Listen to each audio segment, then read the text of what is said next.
BMS academy में आपका स्वागत है। पिछले सेशन में हमने देखा प्रैक्टिकली PHP किस प्रकार सर्वर साइड पे प्रयोग की जाती है, उसे पहले इंटरप्रेट किया जाता है और फाइनली जो आउटपुट रहता है वह क्लाइंट साइड पे HTML फॉर्मेट में भेज दिया जाता है। लेकिन इस सेशन में हम बात करने वाले हैं PHP और बाकी जो वेब टेक्नोलॉजीज में है उनमें क्या रिलेशन है। तो आइए देखते हैं। सबसे पहला हमारे पास HTML है। एग्जैक्टली HTML जो हमारे पास लैंग्वेज है वह आप जो कंटेंट वेब पेज पे शो करना चाहते हैं, जैसे image, audio, video, text, picture इत्यादि को आप HTML से किसी वेब पेज पे शो कर सकते हैं। जैसे कि हमारे यहाँ पे एक इमेज दिखाई गई है, यहाँ बीच में दिए गए एक वेब पेज के प्रीव्यू पे, जहाँ पे लिखा हुआ है अंग्रेजी सीखें और इत्यादि। तो ये सब जो कंटेंट है ये HTML को शो करना होता है। अगर आप HTML के बारे में अधिक जानना चाहते हैं तो आप स्मार्टो सीरीज को प्रयोग कर सकते हैं। इसी तरह से CSS का कार्य है जो HTML ने कंटेंट दिखाना है उसकी पोजीशनिंग और फॉर्मेट से रिलेटेड है।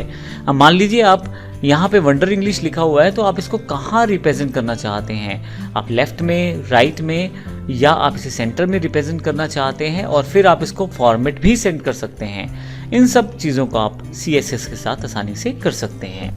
PHP थर्ड सेगमेंट है और एक इम्पॉर्टेंट सेगमेंट है।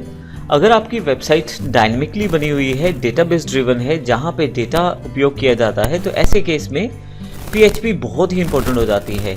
PHP को आप HTML, CSS और MySQL तीनों के साथ मिलाकर प्रयोग कर सकते हैं। अब इसका अर्थ ये हुआ कि अगर आप PHP का प्रयोग करते हैं और डेटा कहीं किसी डेटाबेस से उठाना है, तो PHP का कार्य रहता है उस डेटा को उठाना बैकएंड से और फ्रंट एंड यानी कि क्लाइंट के कंप्यूटर तक लेकर आना। अब एग्जांपल में जैसे मान लीजिए YouTube में अगर आप कोई वीडियो सर्च करें तो रिजल्ट में आपके पास हज़ारों या लाखों वीडियोस के रिजल्ट्स आ जाएंगे। ये सभी वीडियोस पहले से लोडेड हैं और किसी न किसी डेटाबेस में इनको स्टोर किया गया है। जैसे ही आप वीडियो का नाम डालते हैं तो ये काम PHP का रहता है कि बैकएंड पे जाए, वहाँ से जो आपने वर्ड डाला है उससे मिलते जुलते वीडियोस को उठाए और आपके पास उनके रिजल्ट्स को शो करे। ये सारा काम PHP का रहता है, जो कि बहुत ही इंपॉर्टेंट रहता है एक वेबसाइट में, क्योंकि फ्रंट एंड को डिज़ाइन करने के बाद, उसकी फॉर्मेटिंग करने के बाद जो यूज़र को हमें फ्लेक्सिबिलिटी देनी है कार्य करने के लिए हमारी वेबसाइट पे, वो PHP के साथ आ सकती है और आ जाती है। फाइनली फोर्थ सेगमेंट जो है MySQL है। MySQL में बैकएंड पे डेटा को स्टोर किया जाता है।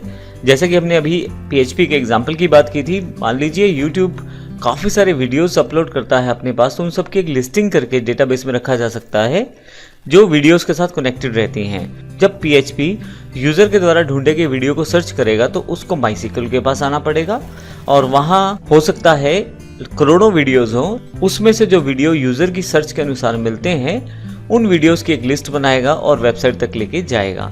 तो MySQL में डेटा को स्टोर किया जाता है और उसे जब रिक्वायर्ड हो तब PHP या PHP जैसी किसी और लैंग्वेज के साथ एक्सेस किया जा सकता है और उसे वेबसाइट पे शो किया जा सकता है डायनेमिकली।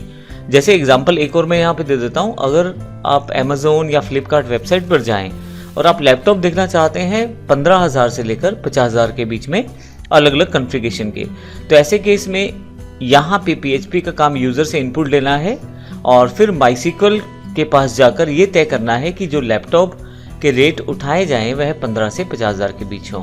तो इस तरह से मैंने एक छोटा सा प्रीव्यू एग्जांपल दिया है जिसमें PHP और बाकी जो टेक्नोलॉजीज जो साथ मिलकर काम करती हैं उनमें क्या फ़र्क है, कैसे ये सब इकट्ठे मिलकर काम करती हैं और क्या क्या इनका रोल रहता है वेबसाइट में, उन सब की जानकारी हमने यहाँ पे ली है। अगले सेशन में हम बात करने वाले हैं प्रैक्टिकल सेशन पे आने के लिए हमें कौन कौन से सॉफ्टवेयर की आवश्यकता है और उन्हें किस प्रकार डाउनलोड या इंस्टॉल किया जा सकता है। ये अगले सेशन से हम देखने वाले हैं। धन्यवाद।